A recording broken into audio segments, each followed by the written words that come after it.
to Millennium News Hour. I am Tanziba Noreen. In today's bulletin, we will present you important news from across the nation and the world. Let's begin with the headlines of the day. Biden releasing nearly $36 billion to aid pensions of union workers.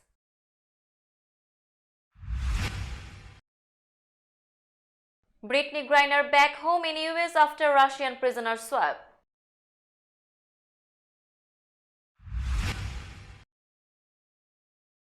Appeals court allows New York to keep enforcing new gun law.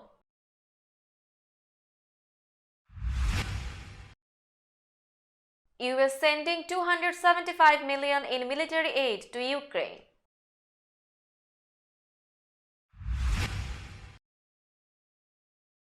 Democratic Senator Kristen Sinema switches to independent.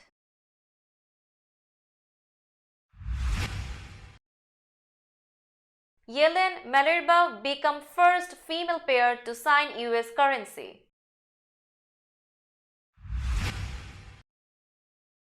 "18-year-old college student elected mayor of Arkansas City."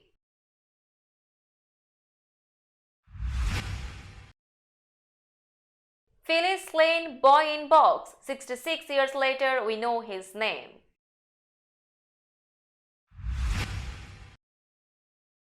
Top Gun named Best Film by National Board of Review.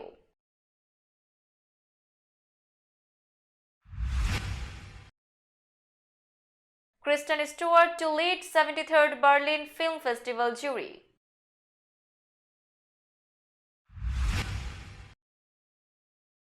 China's Xi vows to buy more Mideast oil as US focus wanes.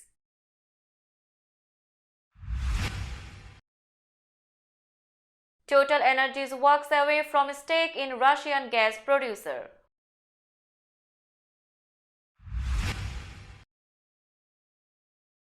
Ukraine says Russia put rocket launchers at nuclear power plant.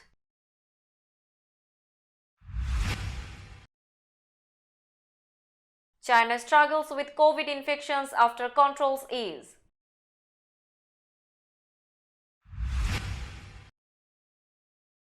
Tree Turner, Phillies finalize 11-year, $300 million contract.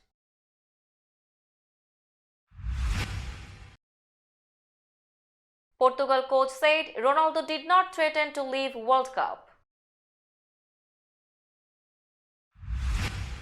And Croatia beats Brazil and Argentina beats Netherlands on penalties in World Cup quarterfinals.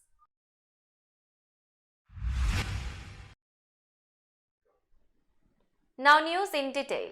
President Joe Biden's administration on Thursday announced the infusion of nearly $36 billion to shore up a financially troubled union pension plan, preventing severe cuts to the retirement incomes of about 350,000 Teamster workers and retirees across the United States.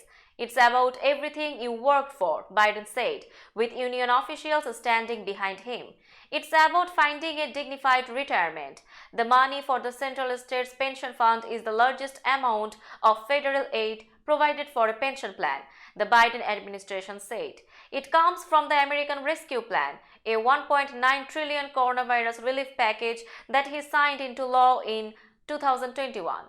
This matters," Biden said. "This matters for workers. This matters for their spouses. This matters for their mothers and fathers who they are taking care of. It matters for the country." Many union retirement plans have experienced financial pressure because of underfunding and other issues. Without the federal assistance, Teamster members could have seen their benefits reduced by an average of 60% starting within a couple of years. Brittany Griner returned to the United States early Friday, nearly 10 months after the basketball star's detention in Russia made her the most high-profile American jailed abroad and set off a political firestorm. Griner's status as an openly gay black woman, her prominence in women's basketball, and her imprisonment in a country where authorities have been hostile to the LGBTQ community heightened concerns for her and brought tremendous attention to the case. Russia's invasion of Ukraine after her arrest complicated matters further. The deal that saw Griner exchanged for notorious arms dealer Victor Bout achieved a top goal for President Joe Biden. But the US failed to win freedom for another American, Paul Whelan, who has been jailed for nearly 4 years. Asked if more such swaps could happen, Russian President Vladimir Putin said Friday that everything is possible, nothing that compromises have been found to clear the way for Thursday's exchange. A federal appeals court panel said New York can continue enforcing a new state law banning guns from sensitive places like parks and theaters, while the judges consider a legal challenge. The temporary stay from the Second U.S. Circuit Court of Appeals on Wednesday puts on hold most of a ruling last month from U.S. District Judge Glenn Sadowski, who found constitutional issues with multiple portions of the law related to carrying firearms in public places and to licensing requirements. New York adopted the new gun law this summer after a Supreme Court ruling invalidated the state's system for granting permits to carry handguns outside the home. The law expanded who could get a handgun license, added new licensing requirements, and created a long list of places where firearms would be banned. Sadowski in November issued a preliminary injunction halting the state police and local officials named in the lawsuit from enforcing some provisions of the law. The appeals panel on Wednesday continued a stay put in place a week after Sadowski's ruling, while it considers a motion from government officials opposing the injunction. The US is sending an additional $275 million in military aid to Ukraine, including large amounts of ammunition and high-tech systems that can be used to detect and counter drones in its ongoing war with Russia, according to US officials. The total aid amount is smaller than most of the recent packages the US has delivered, and it comes as many military officials and experts predict a reduction in attacks during the winter. NATO Secretary General Jens Stoltenberg said Russia appears to be slowing its military activities to regroup and launch a new offensive when the weather warms. The official said the latest package of aid includes 80,000 rounds of ammunition for howitzers and an undisclosed amount of ammunition for the high-mobility artillery rocket system, known as HIMARS. It also includes systems to counter drones and air defenses, along with more Humvees, generators, and other combat equipment. Democratic Senator Kristen Sinema of Arizona announced Friday she has registered as an independent, a renegade move that could bolster her political brand but won't upend the Democrats' narrow Senate majority.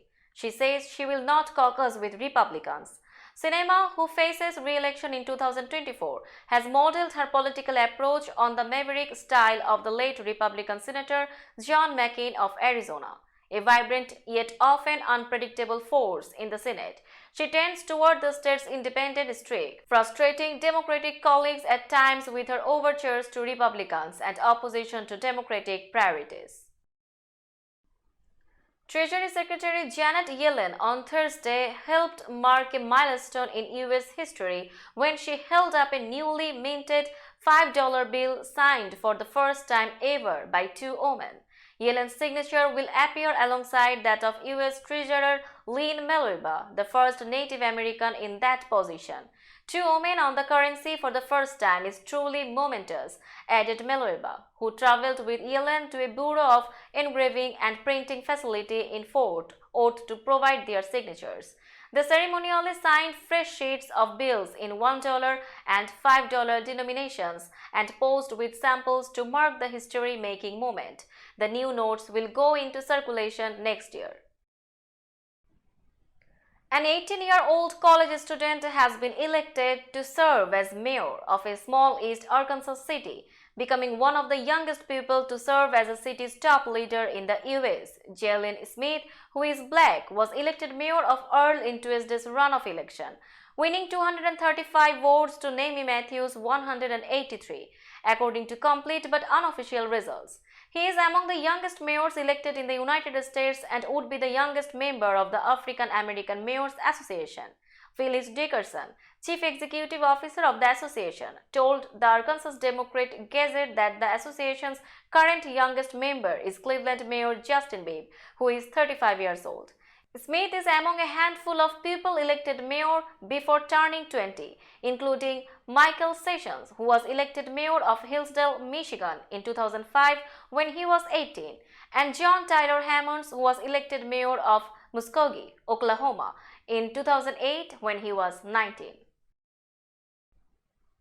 His name was Joseph Augustus Zarelli. Nearly 66 years after the battered body of a young boy was found stuffed inside a cardboard box, Philadelphia police say they have finally unlocked a central mystery in the city's most notorious cold case, the victim's identity. Revealing the name to the public Thursday, authorities hope it will bring them a step closer to the boy's killer and give the victim, known to generations of Philadelphians as the boy in the box, a measure of dignity. When people think about the boy in the box, a profound sadness is felt, not just because a child was murdered, but because his entire identity and his rightful claim to own his existence was taken away. Philadelphia Police Commissioner Danielle Outlaw said at a news conference. She said the city's oldest unsolved homicide has haunted this community, the Philadelphia Police Department, our nation, and the world for more than 6 decades. Police said both of Joseph's parents are dead, but that he has living siblings. They said his family lived in West Philadelphia. The child's naked, badly bruised body was found on February 25, 1957, in a wooded area of Philadelphia's Fox Chase neighborhood.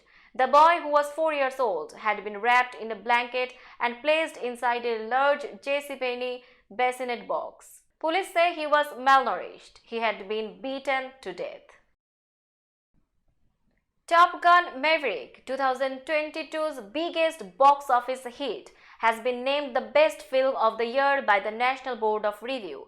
Though the National Board of Review, a long-running organization comprised of film enthusiasts and academics, has no overlap or correlation to other award bodies, the win adds to the award season tailwinds for Top Gun Maverick as not just a $1.5 billion worldwide smash, but a legitimate Academy Awards contender. On Thursday, the Producers Guild Awards also announced that Top Gun star Tom Cruise will receive its David O. Selznick Achievement Award. The National Board of Review, which announced its picks Thursday, additionally awarded Best Cinematography to Claudio Miranda for the Top Gun sequel. Steven Spielberg was awarded Best Director for his autobiographical family portrait, The Fabelmans.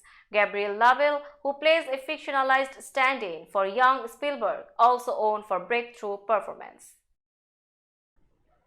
Organizers of the annual Berlin Film Festival said Friday that Kristen Stewart will head the international jury in 2023. The American actor, screenwriter, and director who starred in the Twilight series and recently played Princess Diana in Spencer, for which she received an Oscar nomination, will lead the judges panel at the 73rd Berlinale. She is one of the most talented and multifaceted actors of her generation, festival directors Mariette Riesenbeek and Carlo Chatrian said in a statement, adding that with an impressive body of work behind her, Kristen Stewart is the perfect bridge between US and Europe. Stewart made her directorial and screenwriting debut in 2018 and was a member of the international jury at the Cannes Film Festival that year. The Berlin International Film Festival takes place from February 16 to 26. Now it's time for global updates. Gulf Arab leaders and others in the Middle East met on Friday in Saudi Arabia as part of a state visit by Chinese leader Xi Jinping, seeking to firm up their relations with Beijing as decades of US attention on the region wanes. Speaking to representatives of the Gulf Cooperation Council, Xi described the Gulf Arab states and China as natural partners for cooperation after meeting with other regional leaders as part of his trip to Riyadh. Before the meeting with Xi, representatives of the Gulf Cooperation Council met in a summit held by Saudi Crown Prince Mohammed bin Salman, further signaling his control of a kingdom still overseen by his father, the 86-year-old King Salman. Qatar's ruling Emir Sheikh Tamim bin Hamad Al Thani, whose country now hosts the FIFA World Cup and has largely restored ties to its Arab neighbors after a years-long boycott, was also at the summit. Bahrain's King Hamad bin Isa Al Khalifa, whose island nation still has strained relations with Qatar, also attended. Sheikh's visit comes as China relies on the Gulf Arab states, particularly Saudi Arabia, for billions of dollars in crude oil imports to power his country's economy, while the United States still maintains bases across the region and stations tens of thousands of troops. Gulf Arab nations feel Washington's attention has shifted elsewhere after the end of the wars in Afghanistan and Iraq. French energy giant Total Energies said Friday that it will walk away from its stake in Russian natural gas producer Novatek and take a 3.7 billion loss. Total Energies, which has come under criticism for pursuing some of its projects in Russia amid the war in Ukraine, said Western sanctions prevent it from selling its 19.4% stake to the Russian company. It said it withdrawing its representatives from the Novatek board, who have been abstaining from voting because of sanctions, with immediate effect. As a result, Total Energies will no longer account for its ownership interest in Novatek, which will lead it to record an impairment of approximately 3.7 billion in the accounts for the fourth quarter of 2022, the French company said in a statement. In line with its principles of conduct published on March 22, Total Energies has gradually started to withdraw from its Russian assets while ensuring that it continues to supply gas to Europe. It comes amid an energy crisis in Europe provoked by Russia's war in Ukraine that pushed up natural gas prices and has led governments to warn people to conserve this winter. While prices have fallen from summertime peaks and Europe has largely filled its storage for the heating season, a colder than expected winter, a complete gas cutoff by Russia and other factors could lead to a supply crunch. Russian forces have installed multiple rocket launchers at Ukraine's shut-down Zaporizhzhia nuclear power plant, Ukrainian officials claimed Thursday, raising fears Europe's largest atomic power station could be used as a base to fire on Ukrainian territory and heightening radiation dangers.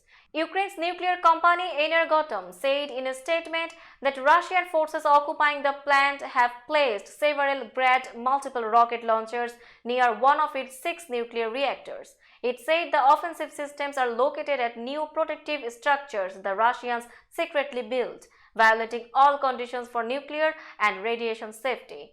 The claim could not be independently verified. A rash of COVID-19 cases in schools and businesses were reported Friday in areas across China after the ruling Communist Party loosened antivirus rules as it tries to reverse a deepening economic slump. While official data showed a fall in new cases, they no longer cover large parts of the population after the government on Wednesday ended mandatory testing for many people. That was part of dramatic changes aimed at gradually emerging from zero COVID restrictions that have confined millions of people to their homes and sparked protests and demands for President Xi Jinping to resign. In other cities, social media users said co-workers or classmates were ill and some businesses had closed due to a lack of staff. It wasn't clear from those accounts, many of which couldn't be independently confirmed, how far above the official figure the total case numbers might be. Now it's time for business news.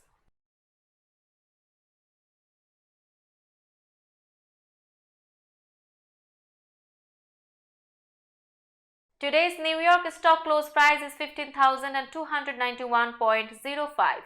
The NYSE Composite is decreased by 108.89 points or 0.71%.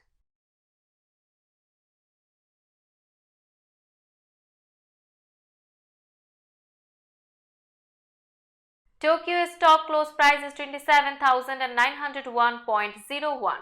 The Nikkei 225 index is increased by 326.58 points or 1.18%.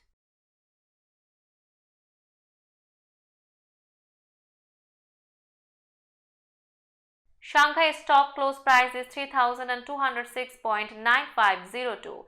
The Shanghai Composite Index is increased by 9.60 points or 0.30%.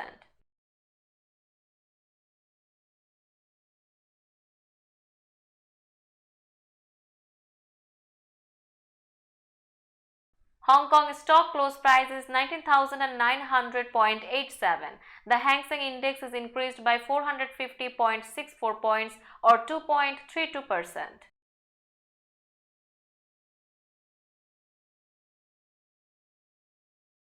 Bombay stock close price is 62,181.67.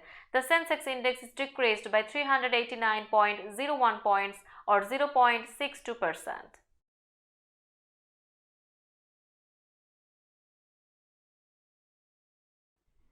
Now a look of today's sports stories.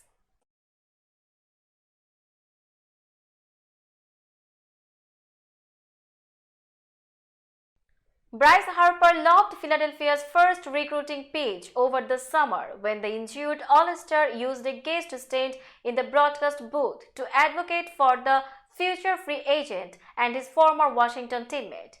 Trey Turner, he is my favorite player in the league, Harper said. Not even close. Harper and Turner have been reunited by the National League champion Phillies for the upcoming season and well beyond.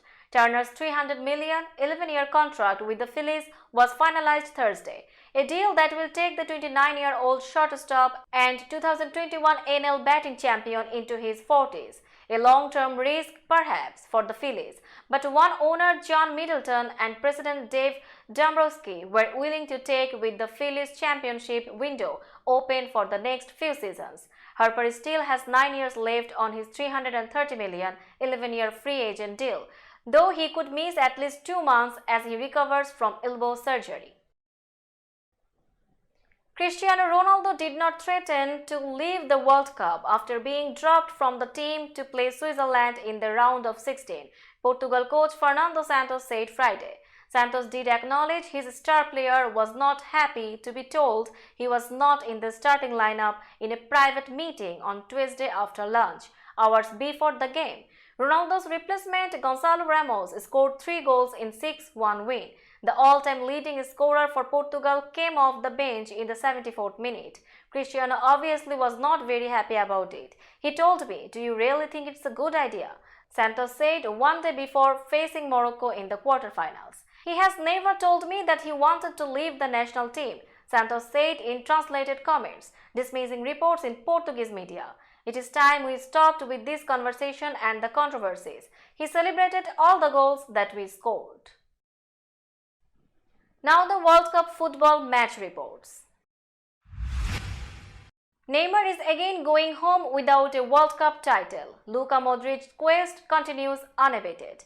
Modric converted one of the penalties as Croatia knocked Brazil out of the World Cup on Friday, beating the 5-time champions 4-2 in a shootout to reach the semi-finals for the second straight time.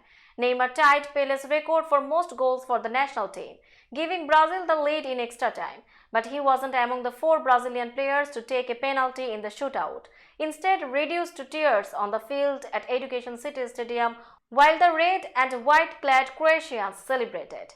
Croatia goalkeeper Dominik Livakovic saved the penalty first attempt by Rodrigo and Marquinhos later hit the post. Livakovic had already produced some key stops as the teams drew 0-0 in regulation and 1-1 in extra time. Lionel Messi's quest to win the World Cup moves into the semi-finals after Argentina beat the Netherlands 4-3 in a penalty shootout Friday. Messi converted his penalty in the shootout and Argentina goalkeeper Emiliano Martinez saved 2 attempts. Lautaro Martinez scored the clinching penalty. The match finished 2-2 after extra time, with Messi scoring 1 goal and setting up another. The Netherlands equalized in the 11th minute of second half stoppage time. Argentina will play Croatia in the semi-finals on Tuesday. Let's have a look on today's weather chart.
That's all in today's news. Keep watching Millennium News 24 for latest updates. Millennium TV US and Millennium News 24 network is transmitted and available to be watched free for all at TVs such as Sony, Samsung, LG, Roku TV, Amazon TV and Apple TV. And also in all European countries and Australia, available with the Sky Network, Worldwide Jago TV, Radiant IPTV, Worldwide Jago BD Network and Horizon Satellite globally.